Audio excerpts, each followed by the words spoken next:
Vraiment fraîchement livré, hein, hier.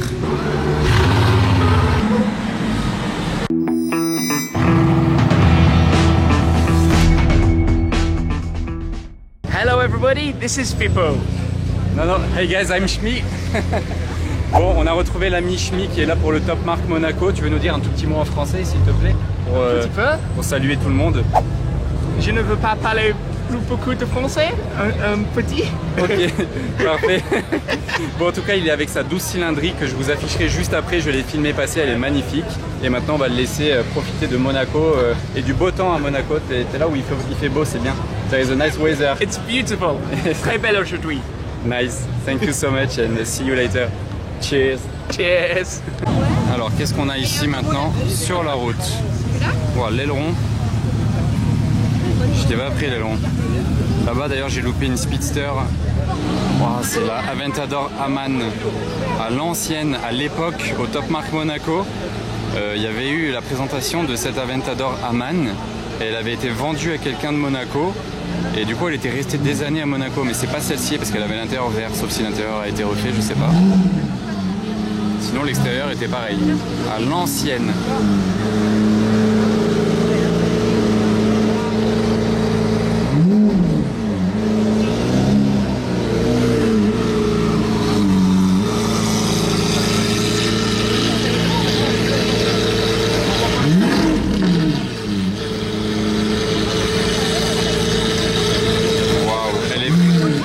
Impressionnante.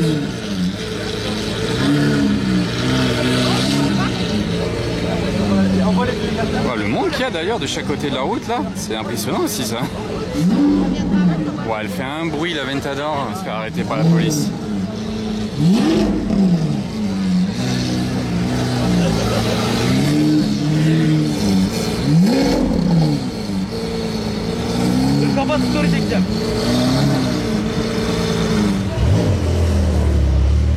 Voilà le résultat. Le G cabriolet de Refine & Marks, spoté par Shmi 150. Il fait du bon vieux car spotting. J'ai l'impression d'être des années en arrière. Je spot avec Shmi. Regardez, MP4 812. C'est vraiment trop drôle. Wow, la Skyline GTR suivie d'une GT3 RS. C'est beau.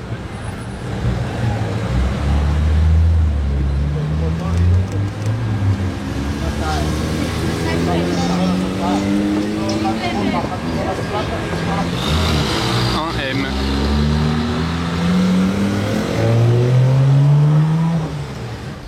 On arrive place du casino, il y a la M2 de Donze, regardez, il a mis un kit en carbone, c'est impressionnant. Bon, il faudrait que je vous la filme mieux que ça, là je suis dans la voiture. Et là ils prennent tous des photos de la SF XX bleue, incroyable. On la reverra aussi, elle vient d'être livrée à Monaco, on la reverra. Le line-up est incroyable le long du salon Top Mark. Regardez ça. Ah, il y a des trucs de ouf. La paire est incroyable. Regardez ça. 812 comp et GT3 RS, dernier modèle. Je la filme à travers le grillage de protection du circuit F1. Ça fait un point de vue sympa. La couleur, elle est folle. AMG GT R.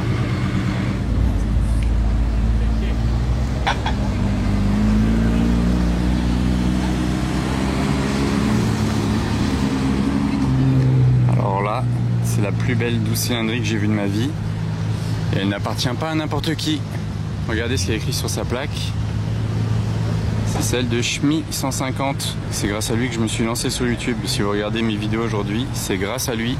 Et regardez la config de dingue qu'il a fait sur sa 12 cylindrique. Elle est vraiment trop belle, trop classe.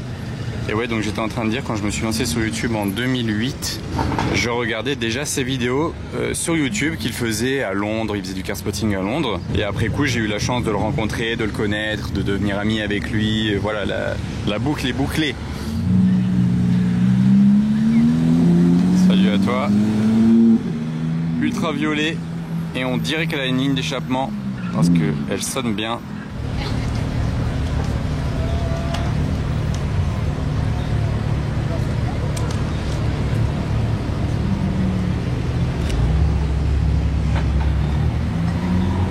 dingue, en carbone comme ça, apparent en plein soleil. Pagani Utopia. Waouh! C'est encore plus fou à voir de jour au soleil, hein, parce que je voulais filmer une fois déjà à Monaco, je roulais derrière et c'était garé et tout, mais il faisait nuit. Elle est vraiment trop belle la couleur de cette DBS.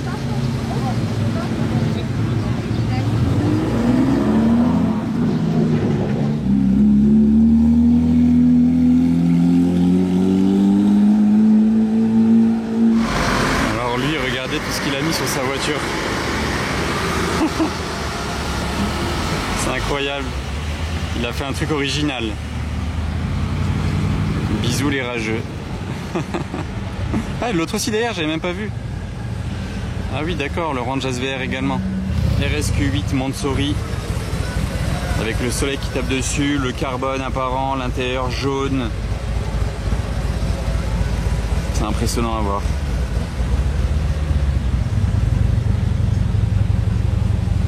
Échappement central comme sur un Urus, 900 chevaux. C'est sympa, hein. Ça change parce qu'on voit que des Urus à chaque fois en Mansory. Donc un RSQ8 ça change. Voilà, Gembala, Mistral, Panamera.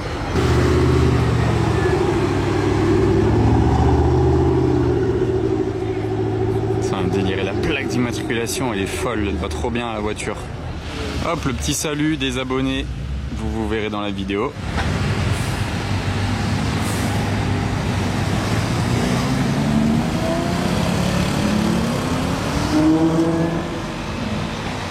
Petite vocalise. Ah, ils sont assortis avec le Range.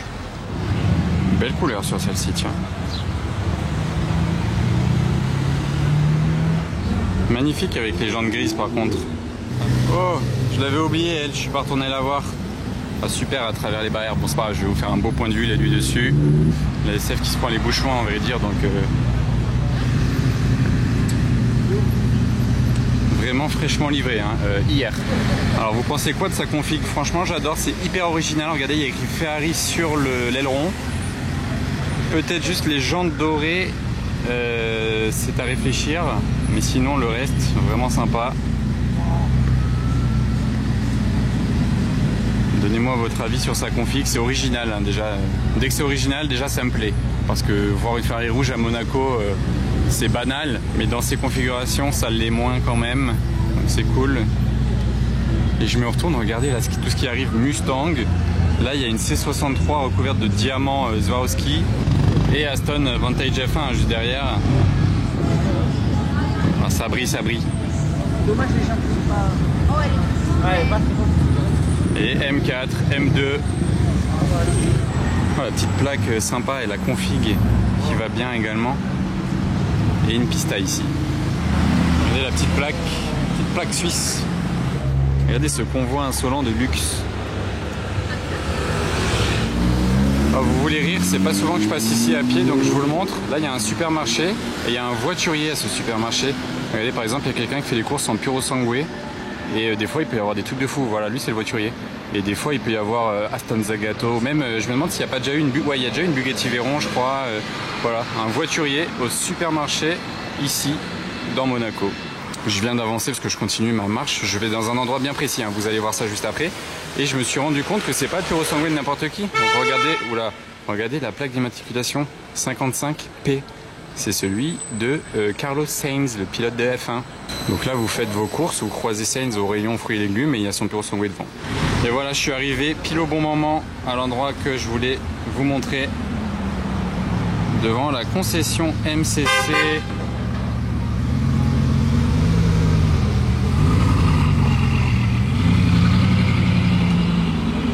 On est arrivé vraiment au moment où il y a un peu de mouvement, donc c'est cool.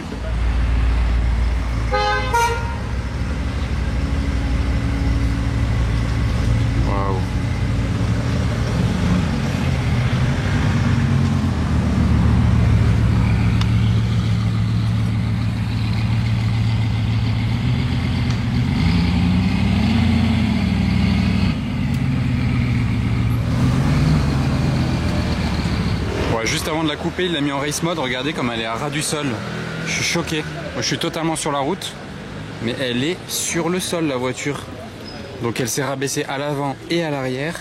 L'aileron il s'est levé, je vous le dis à chaque fois, hein, mais bon, c'est tellement ouf ce mode là que je le redétaille à chaque fois. Si j'avais une Bugatti Veyron, je la laisserais tout le temps en race mode parce que c'est vraiment trop impressionnant. Regardez ça. Elle est vraiment à ras du sol là, c'est très grave. Hein. Waouh, il y a quoi là? Je peux même pas mettre ma main en dessous. Alors là les amis, bienvenue chez MCC Monaco. Je vous présente plus la concession, hein. Vous la connaissez très bien parce que je suis passé déjà plusieurs fois vous filmer des voitures ici. J'ai eu la chance déjà de vous faire voir cette Bugatti là et d'autres dans la concession. Et ce soir ils organisent une petite soirée cocktail et ce soir donc il va y avoir du très beau monde et je vous filme les voitures à arriver. Je vous fais un point de vue là d'ici à présent, on se rend encore mieux compte, c'est vraiment l'hypercar la plus classe de toutes. Ça me sidère toujours autant à quel point elle est proche du sol. Combien de centimètres à votre avis? Mais ça touche pas, bien évidemment. Ça rend super bien là pour une photo.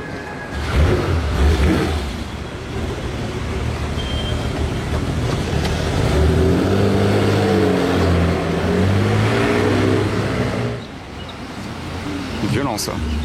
Et regardez d'ailleurs, ça montre à quel point Bugatti est du groupe Audi Volkswagen. Il y a carrément des pièces Audi Volkswagen dans la Bugatti. Donc là on a la EB110 mine de rien qui est aussi garée en face de la concession dans le vrai bleu Bugatti. C'est très clean, très beau, très propre. Donc là on est quand même à 3 Bugatti pour l'instant. Il y a la EB110, la Super Sport à l'intérieur et la Veyron ici. Et je viens de me rendre compte qu'ils ont aussi exposé des voitures là-bas sur leur place client on va dire. Ils ont vraiment shut down la rue en fait MCC. Ils ont fait Pebble Beach version MCC. Qu'est-ce qu'il y a là? Donc il y a une 812 Competition Aperta. J'attends de pouvoir traverser en sécurité. Ah oui, sympa le petit coin là. Donc voici pour la config de plus près de la Competition Aperta. C'est bleu ça. Hein. Les parties comme ça sont bleues. Vous voyez ici sur le capot. Les étriers sont bleus, des bas de caisse. Et là on a un coin d'ancienne avec 3 Porsche Carrera. Bon ça c'est une 275 GTB que j'ai vu déjà rouler plusieurs fois. Et là voilà, les Porsche à l'ancienne. Donc que pensez-vous de cette petite porcherie dans ce coin les amis? Et pour anecdote, elle est de 1967 et la plaque est 67. Voilà, petite anecdote. Ah je viens de voir, juste en face, Porsche Turbo S. Oh, le boucan de cette AC Cobra, elle est dingue.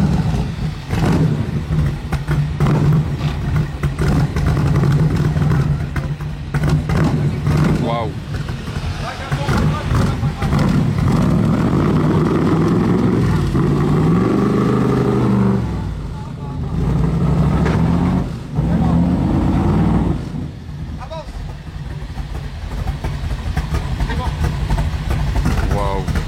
Bravo à lui pour la manœuvre parce que là ça devait pas être simple. Quelle voiture, le bruit, oh, le ralenti et tout. Moi je suis choqué. MCC ils sont en train de détruire la rue, c'est un truc de fou.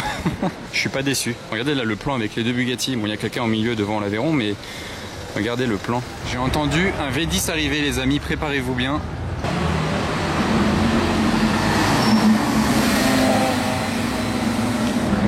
Carrera GT. Et oui, il y a la T50 à l'intérieur. Je crois que je vous ai pas encore sorti la vidéo où je découvre la T50 pour la première fois à Monaco. Je la filme dans Monaco. Là, j'ai priorisé les vidéos de la semaine du Top Mark sur ma chaîne YouTube. Mais j'ai déjà vu cette T50 rouler à Monaco. Donc la T50 arrivera sur ma chaîne YouTube très bientôt. N'oubliez pas de vous abonner évidemment.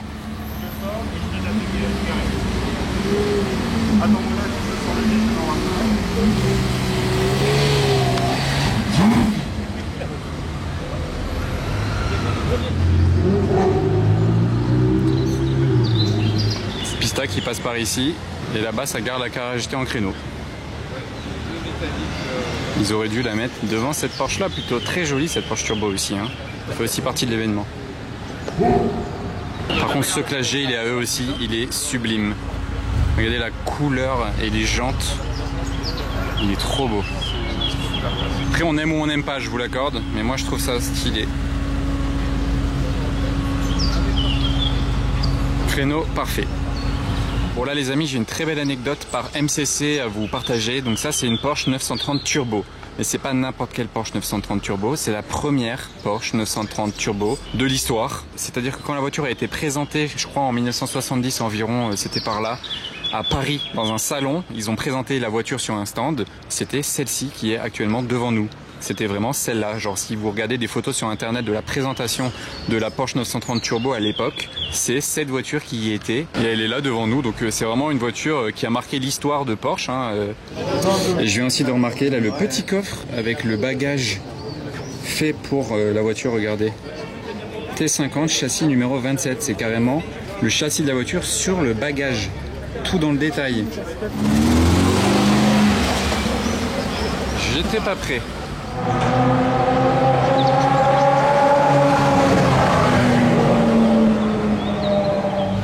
Regardez la Maserati couleur de la MC12. C'est ouf. Oh, la petite sonorité là. Et la B110 porte ouverte. Waouh. Regardez ce qui est livré avec la T50. Cette grosse caisse. Ah, on peut appeler ça une caisse à outils. Hein. Regardez, il y a plein d'accessoires dedans. Et il y a carrément, une fois de plus, le numéro de châssis de la voiture, Gordon Murray Automotive, la 27. Donc il faut avoir de la place dans le garage pour stocker ça, en plus de la voiture. Et d'ailleurs, regardez, petit clin d'œil très sympa, ils ont mis une McLaren F1 noire sur la caisse. Donc très beau petit clin d'œil, sachant que la personne qui a conçu la McLaren F1 a ensuite conçu la Gordon Murray. Donc le clin d'œil est sympa.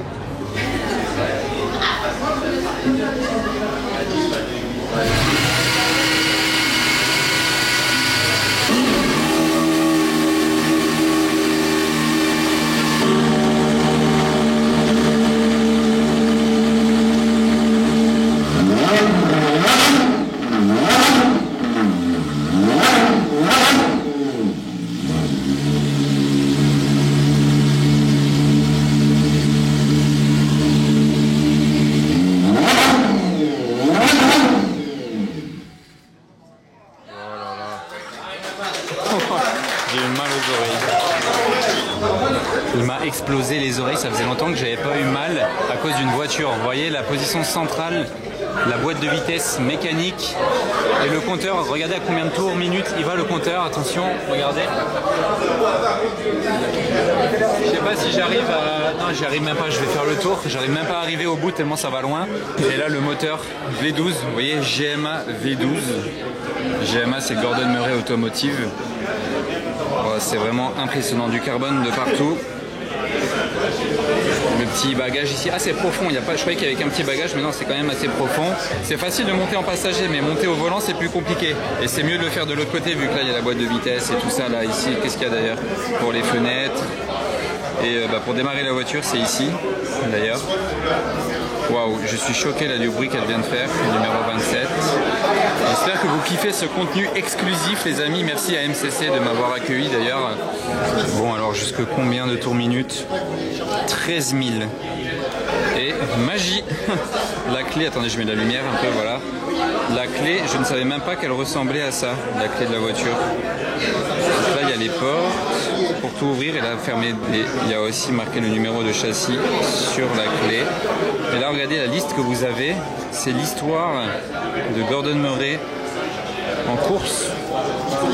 C'est un détail vraiment sympa de passionné d'automobile, de course automobile. Et il y a aussi un coffre avec des bagages de l'autre côté, voilà. Il y en a de chaque côté et vous voyez les pédales, comment elles sont.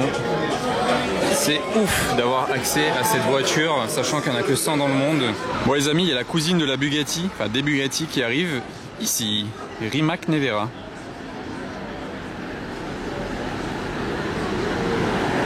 Je l'ai même pas vu tourner la tête vers la Bugatti.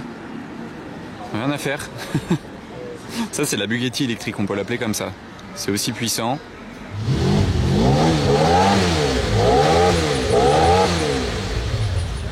C'est fou, l'Aveyron elle est posée là comme ça seule. La scène est vraiment incroyable. Et vous voyez l'arrière c'est pas noir. Hein. Là c'est cerise et là c'est marron on va dire.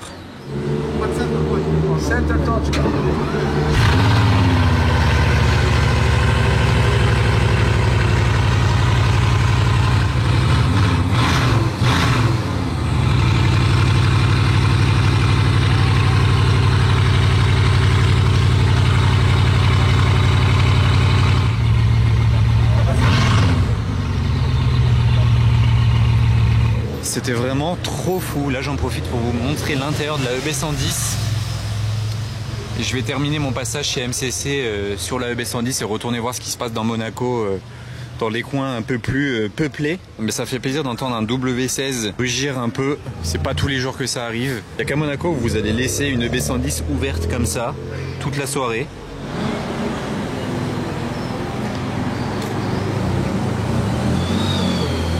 On a eu le combo comme il se doit là. C'est tellement moins fun une Rimac vu que c'est électrique. Là vous venez d'entendre le W16 démarrer, vous voyez, rien à voir. Hein. Allez, là je me retape 1 km dans l'autre sens. Petit passage devant le casino, regardez la taille de la plaque d'immatriculation, de la police d'écriture. Je crois que c'est une plaque italienne provisoire. Mais alors là, on peut la lire depuis 10 km tellement c'est écrit en gros. Mais elle est très très belle, hein, regardez. Le bleu est magnifique, les jantes claires, les étriers jaunes. Elle a l'intérieur crème. Franchement, je la trouve très belle. Une 812 peut en emboutir une autre à Monaco. Regardez la plaque. Monaco. Ça fait Monaco. La config de celle-ci, c'est quand même abusé. Le violet mat là. Faut le faire. 675 LT, sympa la config.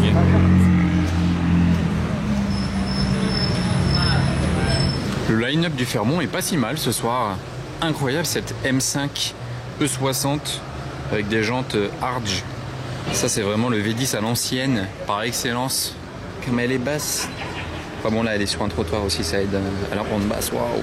Par contre, elle n'a pas l'échappement Eisenman. Il lui manquerait que ça. Mais à l'ancienne, c'était vraiment les jantes là, l'échappement Eisenman. Et on n'en parle plus. E63 avec la plaque 56 000. Celle-ci, je l'ai vue tout à l'heure. Combo avec une Speciale, Urus, Lotus, R8, 570 S, je crois, celle-ci, M4. Et là-bas, Panamera. Derrière, 2 Ferrari sympas, Ketchup Mayo. Et non, en fait, ce n'était pas tout. Il y a aussi cette STO pour terminer le parking de l'hôtel Fairmont.